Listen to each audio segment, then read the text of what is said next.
할렐루야. 네, 한 주간 평안하셨습니까? 예, 날씨가 좀 많이 선선해졌어요. 그렇죠?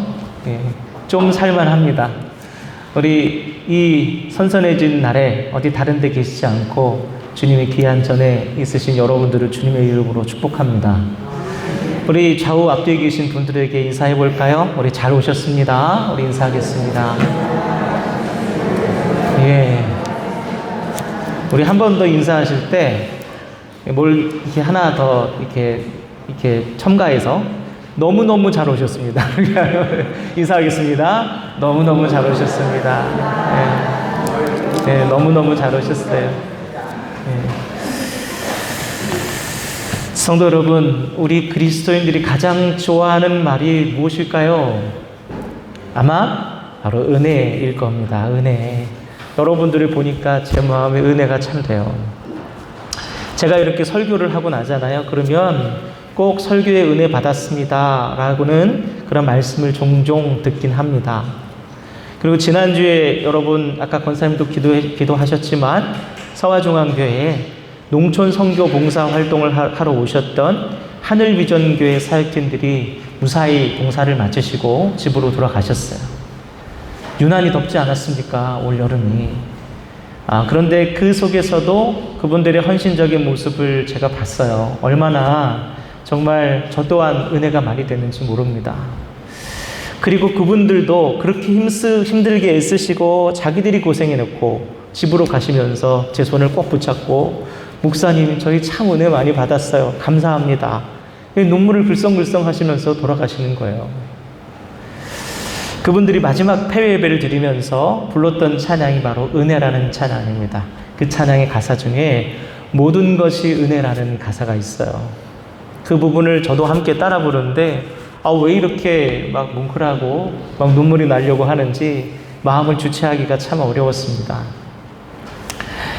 그런데 여러분, 이렇게 은혜라는 단어는요, 언제 들어도 참 감동적이고 소중한 말이고 너무 좋은 말이지만 우리 성도들 사이에서 때때로 이 말이 너무 자주 또 가볍게 그리고 아무 때나 사용되는 것 같아서 이 말의 가치가 희석되는 것 같아 좀 안타까운 순간이 있습니다. 저는 가끔 성도들이 어떤 일이 마음에 좀 불편하고 마음에 안 들 때 참 은혜가 안 되네 라고 하는 말을 종종 들어요. 그리고 골치 아픈 일을 대충대충 넘기고 싶을 때 이렇게 말씀하시는 것도 듭니다. 그냥 은혜로 그냥 가요. 그런데 은혜는 그런 때 쓰는 말이 아니거든요. 독일의 신학자 본헤퍼라는 분이 이 교회가 갈수록 약해지는 이유가 바로 이 은혜를 너무 가볍고 쉽게 여기기 때문이다. 그렇게 말했습니다. 성도 여러분, 그렇다면 정확히 은혜란 무엇일까요? 은혜는 헬라어 원어로 카리스라고 합니다. 들어보셨죠? 카리스마 있어요. 근데 이게 갑시다! 그렇게 하면 가고 싶은 그런 마음을 얘기하는 게 아니고요. 호의를 베풀다, 기쁨을 주다 라는 의미가 있어요.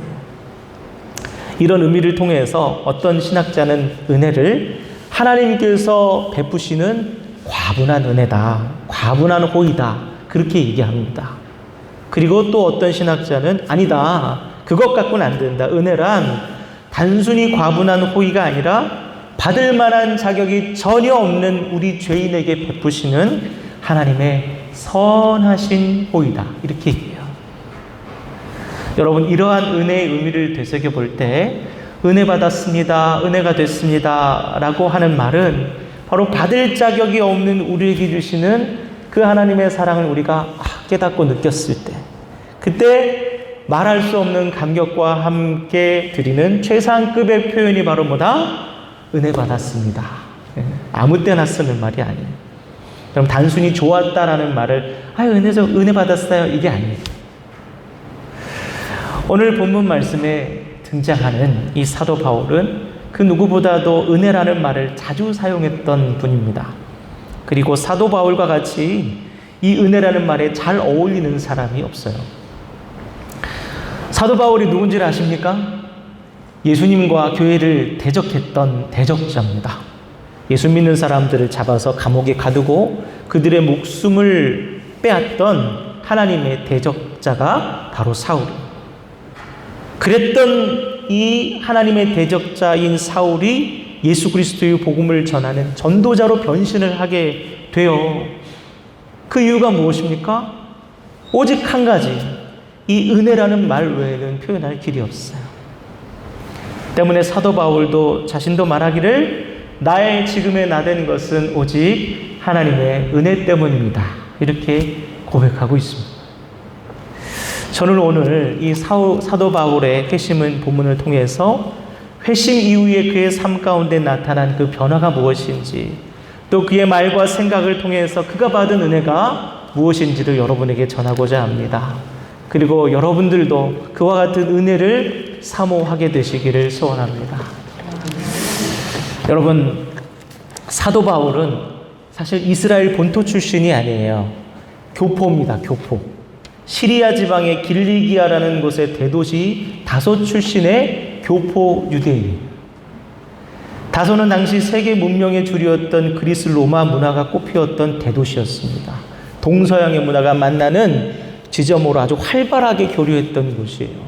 발전한 도시입니다. 사도 바울이 그곳에서 아주 높은 교육 수준의 학문을 배웠어요. 더불어서 유대 민족의 정통 교육을 받은 정통 유대인이었습니다. 전설에 의하면 사도 바울이 어떻게 생겼냐?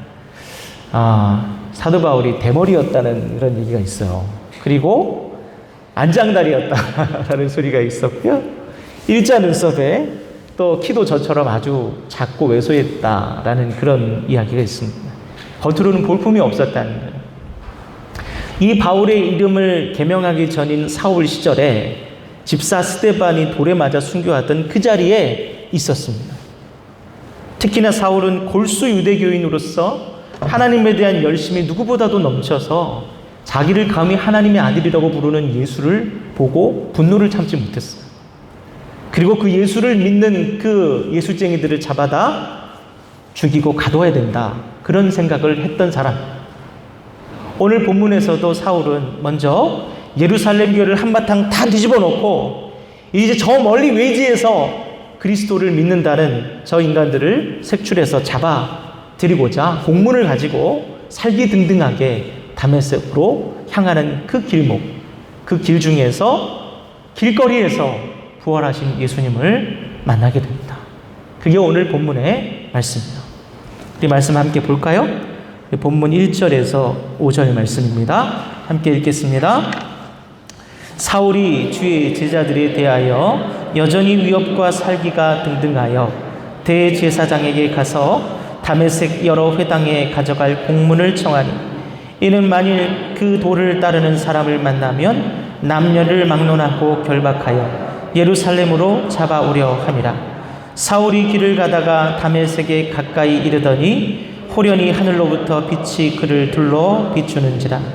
땅에 엎드려져 들으매 소리가 있어 이르시되 사울아 사울아 내가 어찌하여 나를 박해하느냐 하시거늘 대답하여되 주여 누구시니까? 이르시되 나는 내가 박해하는 예수라. 아멘. 여러분들이 아시다시피 유대인들은 오랫동안 자신들을 구원해 줄 메시아를 애타게 기다려왔습니다. 당시 이 유대가 있었던 팔레스타인 주변 지역에는 수많은 강대국들이 서로 각축을 벌이고 있었던 시기였어요. 우리 구한말에 우리 한반도 주변에 중국이 있었죠. 러시아가 있었죠. 일본이 있지 않았습니까? 이 강대국들이 치열하게 패권을 다투는 그 고래 싸움에 우리 조선이 얼마나 고통을 많이 당했습니다. 그처럼 유대인들 또한 과거 이집트, 아시리아, 바벨론, 페르시아, 로마 제국, 이 여러 강대국들의 침략을 수차례 받았습니다. 때로는 속국이 돼서 고통을 당하기도 했어요. 그럴수록 유대인들의 마음 가운데 구약 성경에 예언된, 이사야서에 예언된 메시아, 그 메시아에 대한 갈망이 있었던 것입니다. 훗날 이 세상 저 강대국들을 다 심판하고 하나님의 나라를 세울 것이라고 예언한 그 왕, 그 메시아를 갈망하는 마음이 얼마나 간절했는지 몰라요. 그리고 그동안 이 메시아를 사칭하던 인물들이 수없이 많이 있었습니다.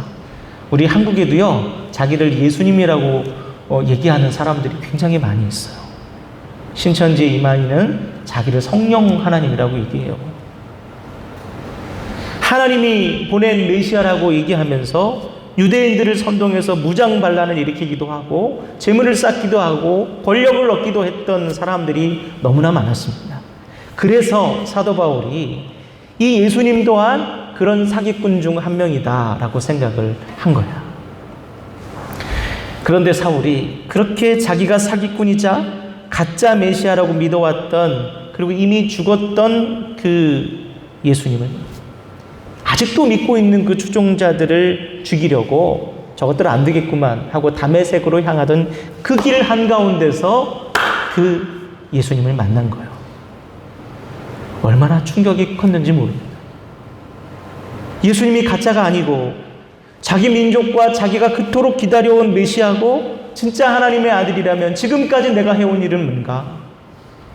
하나님을 위해서라고, 하나님 때문이라고 하면서 저 예수 믿는 사람 잡아 죽이고 예수를 대적했는데 나는 하나님의 백성이 아니고 하나님의 원수였구나. 놀랍게도요, 하나님께서 그런 사울을 심판하거나 벌하시지 않아요.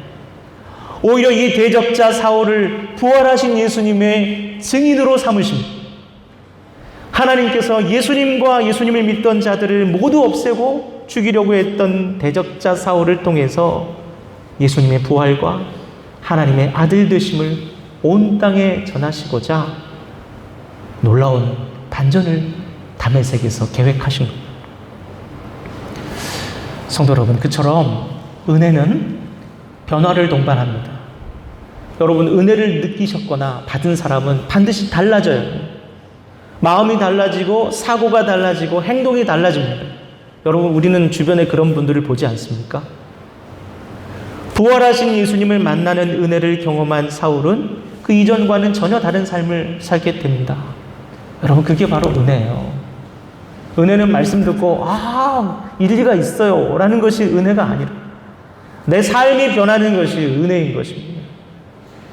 예수 믿고 교회 다니고 예배 드려도 도무지 달라지지 않는 사람은 아직 은혜를 온전히 깨닫지 못하는 겁니다.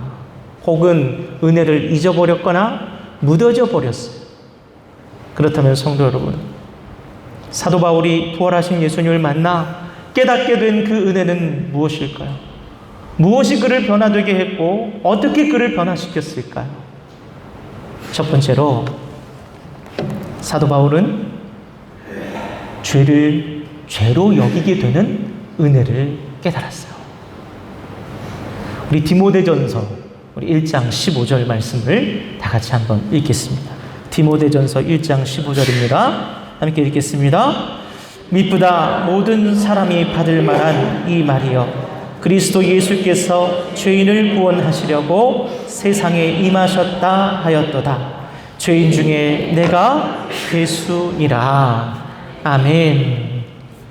성도 여러분, 성도가 은혜 받았다는 말은요, 내가 지금까지 죄인으로 살았구나, 나 참 잘못 살았구나 라는 것을 깨닫는 게 은혜 받은 거예요. 기분이 좋아져요, 행복해져요, 이게 은혜 받은 게 아니고 내가 죄인이구나, 내가 끔찍한 죄인이구나, 이걸 깨닫는 게 은혜라는 거예요.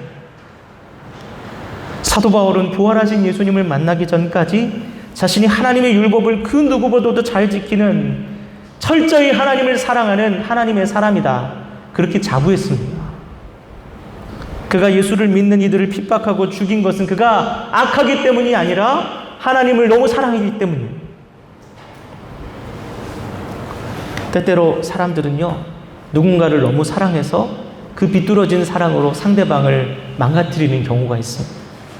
우리 주변에도 그렇지 않습니까? 사랑한다는 이유로 남편을, 아내를, 또 자녀를 끔찍한 아픔과 고통을 주는 그런 경우가 비일비재 합니다. 사도 바울은 부활하신 예수님을 만나고 나서야 비로소 그는 자신이 하나님 앞에 대적자임을, 하나님의 원수로 살았음을 깨달았어요. 자신이 증오하는 저 사탄과 같이 하나님의 일을 방해하고 온 세상을 구원할 그 메시아를 핍박하는 하나님의 원수로 자기가 살았다는 것을 깨닫고 크게 충격을 받습니다. 디모데전서 1장 15절의 말씀은 바로 그와 같은 사도 바울 자신의 모습을 잘 표현하고 있습니다. 예수님은 세상을 구원하러 오신 하나님의 아들이었는데 나는 그를 핍박하고 죽이는데 앞장선 저 수많은 죄인들 중에서도 우두머리였습니다. 이 고백인 거예요. 여러분 혹시 여러분 하나님을 사랑한다고 했지만 혹은 하나님의 원수로 살지 않았는지 자신을 돌이켜 보십시오. 이처럼 은혜를 받은 사람은 온 세상을 구원하러 이 땅에 오신 하나님의 아들 예수님을 믿지 않는 그것이 그분을 비난하거나 그분을 따르는 사람이나 교회를 괴롭히는 일이 크나큰 죄였구나라는 것을 깨닫는 거예요. 주일 지키지 않아도 말씀에 순종하지 않아도 복음을 전하지 않아도 형제자매 사랑하지 않아도 죄의식이 없는 것은 그가 아직 은혜를 제대로 깨닫지 않았기 때문에 뭘 받았는지 모르기 때문에 은혜는 마치 거울 같습니다.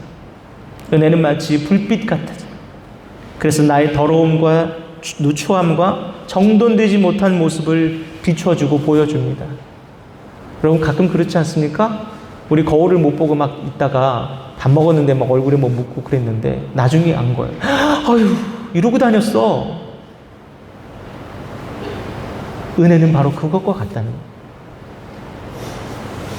은혜를 모르면 자신이 얼마나 추하고 더럽고 악하고 탐욕스러운 사람인지를 실감하지 못한 존 에버렛이라는 분이 이런 말을 했습니다. 자신이 지옥에 가는 것이 마땅하다는 사실을 먼저 확신하게 될 그때까지 어느 누구도 결코 천국에 들어갈 수 없다. 내가 죽어 마땅한 죄인이라는 사실을 느낄 때까지 우리는 천국에 합당한 사람이 아니라. 성도 여러분, 사람은 자신이 얼마나 심각한 죄인인지를 깨달아야 비로소 회개할 수 있어요. 회개를 해야 구원의 감격을 누릴 수 있어요. 내가 끔찍한 죄인이라는 것을 깨달아야 바로 그런 죄인임에도 불구하고 하나님께서 우리를 사랑하시고 감히 이 자리에서 그 거룩하신 하나님 앞에 예배할 수 있다는 사실이 얼마나 감격스럽고 소중한 일인지를 느낀다는 거예요. 사랑하는 성도 여러분, 사도 바울은 우리에게 자신이 죄인임을 깨닫는 것만큼 더 이상 큰 은혜가 없다는 것을 말씀을 통해서 알려주고 있습니다.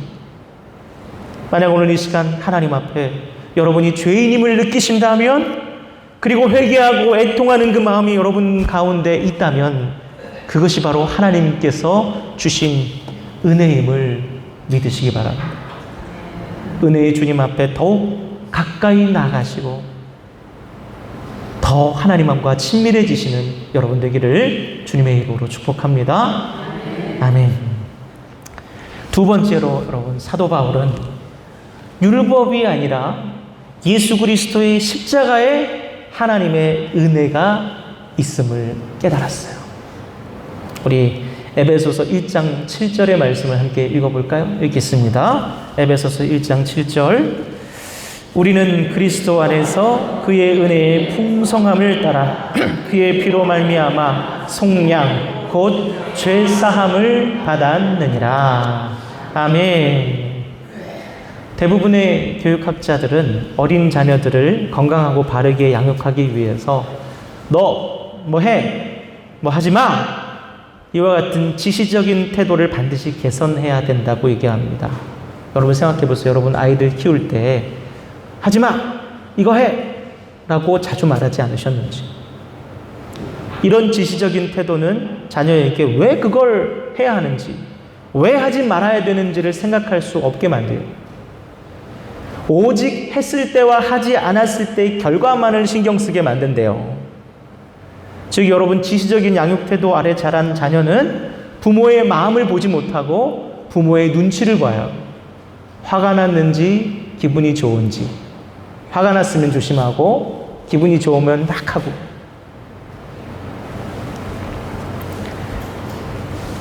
즉 부모의 사랑을 느끼지 못하고 혼나거나 또 받을 보상에 집중하게 되는 것이 바로 지시적인 태도라는 겁니다. 성도 여러분, 그와 같이 성도가 하나님의 마음이 아닌 하나님의 눈치를 보는 것이 바로 율법주의예요. 여러분, 하나님께서 율법을 주시는 것은 이미 사랑하는 자녀를 위해 주시는 거예요. 그것을 얼마나 제대로 지켰는지를 보고 앞으로 네가 잘하는 거 봐서 내가 자녀를 삼아 줄지 말지를 결정할게. 그래서 주신 게 아니라는 거예요. 어거스틴은 말하기를 은혜는 우리가 선행을 했기 때문에 주어지는 것이 아니라 우리가 선행을 할 수 있도록 주어진다. 그렇게 말했어요. 이것을 제대로 모르니까 자녀 되려고, 복 받으려고, 버림받지 않으려고 불안한 마음으로 율법을 강박적으로 지키는 겁니다. 심지어 자기들끼리 율법을 더 얼마나 더 잘 지켰는지를 가지고 너는 의인이고 너는 자격이 없고 너는 왜 그 모양이고. 성도 여러분, 신앙생활을 하면서 많은 성도들이 크게 착각하고 있다는 사실을 제가 많이 발견합니다. 저도 때때로는 착각을 해요. 그것은 바로 우리가 교회를 다니고 성도가 되는 과정이 마치 어느 단체의 회원이 되는 과정처럼 그렇게 여긴다는 거예요. 출석해서 몇 개월 꾸준히 다니고 세례도 받고 술, 담배도 좀 끊고 봉사도 좀 많이 하고 직분도 받으면서 하나님의 자녀가 되어 간다는 거예요. 여러분, 이것은 명백한 오류고 착각이에요. 그렇지 않습니다. 하나님의 자녀가 되는 시점은 아무런 자격이 없음에도 우리 예수님께서 십자가의 그 은혜로 나를 용서하시고 나를 사랑으로 받아주셨다. 그 사실을 믿은 그 순간이에요. 그걸 오늘 믿으면 오늘 자녀가 되는 것이고 내일 믿으면 내일 자녀가 되는 것입니다. 은혜가 우리를 자녀되게 하는 것이지 출석한 지 얼마나 되고 얼마나 어떻게 공헌했는지가 우리를 자녀되게 하는 것이 아니라는 거예요. 여러분, 오늘 믿으시면, 오늘 십자가의 은혜를 받으시면 여러분, 지금이 바로 여러분이 하나님의 자녀가 되는 순간인 거예요. 마태복음 9장을 보면 유대인들이 매우 경멸하는 두 부류가 나옵니다. 세리와 죄인이에요. 세리는 이 민족을 배반하는 사람들이에요. 세금을 과하게 걷어서 로마 사람들한테 바치고 또 그 일부를 자기가 착복하여서 부를 누리는 사람들이 세리. 그들과 예수님께서 식사하는 모습을 발견했어요. 바리새인들과 유대인들이. 그래서 말합니다. 어떻게 하나님께 버림받은 저 저주받은 사람들과 식사를 할 수 있습니까? 당신이 제정신이라면. 그런데 생각해 보세요. 예수님을 누가 보내셨습니까? 누가 보내셨어요? 하나님이 보내셨어요. 하나님께서 예수님을 통하여 그들을 만나신 거예요. 버림받지 않았습니다.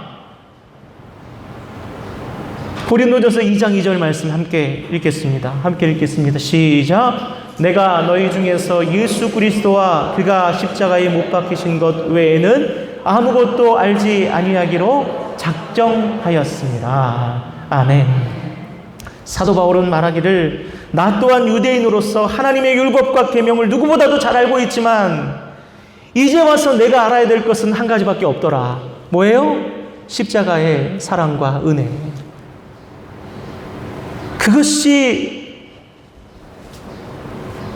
하나님의 자녀가 되는 것은 뭘 해서가 아니라 예수님의 십자가의 용서를 믿는 것, 그것이 바로 하나님의 자녀가 되게 한다. 사랑하는 성도 여러분, 여러분이 예수 그리스도의 십자가 사랑과 용서를 지금 믿으신다면 그 어떤 조건도 필요 없이 여러분은 이미 하나님의 자녀임을 믿으시기 바랍니다. 여러분 이미 천국의 시민이세요. 사울이 깨달은 이 은혜를 깨달으라는 거예요. 이 은혜를 누리시 하나님의 귀한 자녀로서 살아가시는 저와 여러분들이 다 되기를 주님의 이름으로 축복합니다. 아멘. 세 번째로 사도 바울이 경험한 은혜는요, 자신의 연약함과 고난과 불행이 저주가 아님을 깨닫는 은혜예요.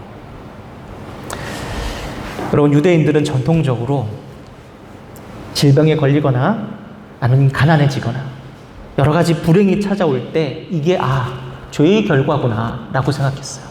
우리 조상들이 잘못했거나 우리 부모님이 잘못했거나 아니면 내가 큰 죄를 지어서 받는 대가라고 생각을 했습니다. 욥기를 살펴보시면 욥의 친구들도 그랬어요. 당세 의인이라고 부름받던 이 욥을 바라보고 욥이 불행을 당하니까 야, 너 우리가 모르는 죄를 저지른 거 아니야? 잘 생각해봐. 분명히 하나님 앞에는 끔찍한 죄를 지었을 거야. 그것은 사실이 아니었어요, 여러분. 욥기의 진정한 주제는 죄에 대한 하나님의 심판이 아니고 하나님의 주권이에요, 주권. 우리 사람 마음은 참 고약해서요. 여러분도 그렇지 않습니까? 저는 그런데요. 평탄하고 순조로운 삶을 살게 되면 하나님의 은혜를 잊어버려요. 내가 잘나서 그렇게 된 줄 알고 삽니다. 그러다가 어디 좀 아프잖아요. 그러면 그제서야 아이고 하나님, 제가 뭐 잘못했나요? 사업이 잘 될 때는 그렇게 일 바쁘다고 신앙생활 소홀하다가도 삐걱대고 뭔가 문제가 생기면 그때서야 하나님, 제가 뭐 잘못했나요? 사실 이렇게 대부분 갑자기 찾아온 연약함과 고난은 죄의 결과라기보다는 하나님의 주권의 문제와 관련이 있을 때가 대부분이에요.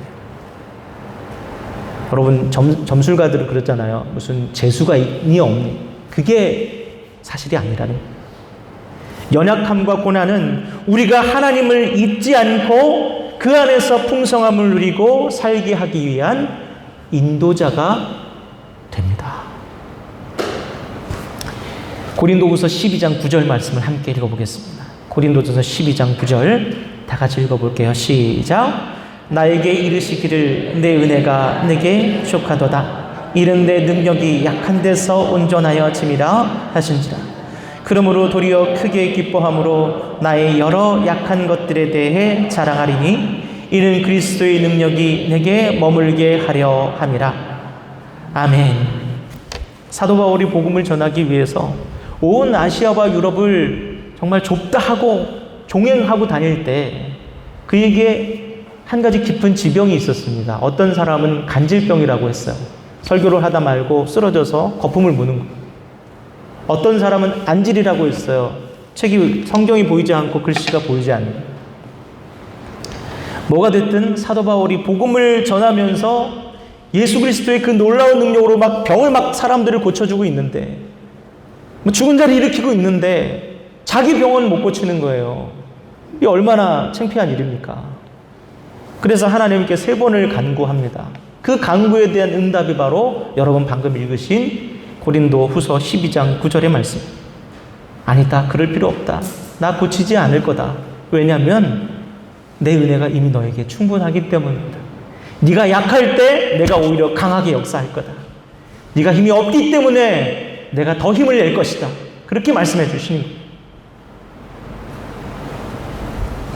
제가 충청남도 예산에서 사역을 하고 있을 때 당시 부흥사경회를 했습니다. 그때 초청 강사로 아주 유명한 목사님을 모셨어요. 모세골 공동체라는 곳의 이명수 목사님이라는 분인데, 이분이 한국이 낳은 아주 뛰어난 신학자이자 명설교가이자 영성가로 유명합니다. 얼마나 말씀이 탁월한지 시간 가는 줄 모르겠는 거예요. 모든 성도님들이 너무너무 좋아하셨어요. 그런데 한 가지, 건강이 안 좋으셔요. 그래서 한 5분쯤 설교하시다가 자리에 앉으셔서 한참을 쉬세요. 또 일어나셔서 물 한 잔 마시고 또 5분쯤 설교하다가 또 주저앉으세요. 놀라운 것은 그런데도 불구하고 성도님들이 단 한 번도 불평을 하지 않으세요. 앉으셨다가 5분 말씀하실 때 은혜 받고, 또 앉으셨다 또 5분 말씀하실 때 좀 저럴 수 있을까 은혜 받고. 저렇게 서 있기도 힘들 만큼 건강이 좋지 않으심에도 힘겹게 숨을 내쉬면서 한 말씀 한 말씀 하시는데 어떻게 저렇게 은혜로운 말씀을 하실 수 있습니까? 감동을 더 받는 거예요. 그분이 강해서 은혜를 더 받은 것이 아니라 약해서 은혜를 더 받았어요. 하나님께서 붙드시는 종은 연약함마저도 은혜가 되는구나. 그때 그 사실을 깨달았습니다. 여러분, 하나님께서 여러분을 붙드시면 여러분의 약점도, 여러분의 연약함도, 여러분의 인생의 빈 자리도 하나님께서 채워주시고 하나님께서 이끄시고 역사하십니다. 사랑하는 성도 여러분, 그처럼 하나님의 자녀에게 연약함과 고난은 하나님께서 일하시기에 가장 강력하게 역사하시기에 좋은 환경일 됨을 여러분 기억하시기 바랍니다. 그리고 낙심하지 마시고 하나님의 역사를 연약할수록 더욱 기대하고 소망하시는 저와 여러분 되기를 주님의 이름으로 축복합니다. 아멘. 말씀을 마무리하겠습니다. 지난 주일부터 화요일까지 진행된 하늘비전교회 사역팀의 모든 사역을 제가 빠짐없이 지켜봤습니다. 그러면서 은혜가 무엇인지 새삼 깨닫게 됐어요. 떼 끝에서 종일 일을 하셨어요. 우리 교회에 비가 새거든요. 지난 그 태풍 때 비가 엄청 왔잖아요. 물이 콸콸콸콸 계단으로 흘러내렸어요. 근데 이분들이 토요일부터 오셔서 그 뜨거운 더위에 방수 공사를 하셨습니다. 엊그제 비가 많이 왔잖아요. 물이 안 새요. 얼마나 감사한지요. 어르신들 파마를 말아드리는데 너무 많이 몰려드셔서 손에 경련이 나시는 거예요. 식사도 못 하시고 부들부들 떨면서 하시더라고요. 낮에 그토록 힘을 다해서 일을 했는데 저녁 때는 공연을 하시겠다고, 하나님 사랑 전하겠다고 기쁘고 밝은 모습으로 막 여기서 뛰고 난리예요. 그 모습 보면서 한 가지 질문이 들었어요. 저분들 왜 저렇게까지 하시나? 뭐가 저들을 저렇게 일하게 만드나? 오늘 설교를 준비하는 가운데 하나님께서 그 질문에 대한 답을 주셨습니다. 뭐 때문입니까? 은혜 때문에. 은혜 때문에. 집으로 돌아가는 사역팀과 인사를 나누는데 장로님과 권사님께서 제 손을 꼭 붙잡고 이렇게 말씀하십니다. 목사님, 저희가 은혜를 끼치러 왔는데 오히려 저희가 은혜를 너무 많이 받고 갑니다. 많은 것 깨닫고 많은 것 얻어갑니다. 목사님 정말 고맙습니다. 아니, 잔뜩 받은 건 전데 뭘 그렇게 많이 받았다고 고맙다고 그러는지. 이번 일을 통해서 저는 성도의 삶이란 바로 그렇게 은혜로 시작해서 은혜로 마무리하는, 모든 것이 은혜일 수밖에 없는 삶이라는 것을 깨달았습니다. 여러분, 모든 것은 은혜입니다. 이 고백 여러분 품으시고 은혜를 깨닫고 누리고 또 베풀고 살아가시기를 주님의 이름으로 축복합니다. 아멘. 기도하겠습니다. 하나님 아버지, 감사합니다. 우리의 삶의 모든 순간이 은혜였음을, 그리고 앞으로 살아갈 모든 삶의 순간도 은혜의 힘을 믿음으로 고백합니다. 그 은혜를 깨닫고 하나님 앞에 죄인이면서도 주님의 사랑을 입은 자로서 감사와 감격으로 살아가는 하루하루가 되게 하여 주옵소서. 또 하나님의 자녀가 되기 위해서 애쓰는 것이 아니라 하나님의 자녀임을 생각하고 감사하여 주님 앞에 헌신하는 저희가 될 수 있도록 인도하여 주시옵소서. 오늘도 하나님의 은혜에 감격하여서 여기저기 수고하기를 마다하지 않는 주의 자녀들이 있습니다. 그들을 기억하시고 그들의 그 마음 가운데, 심령 가운데 더욱 주님 사랑하는 마음 허락하여 주시옵소서. 예수님의 이름으로 기도드립니다. 아멘.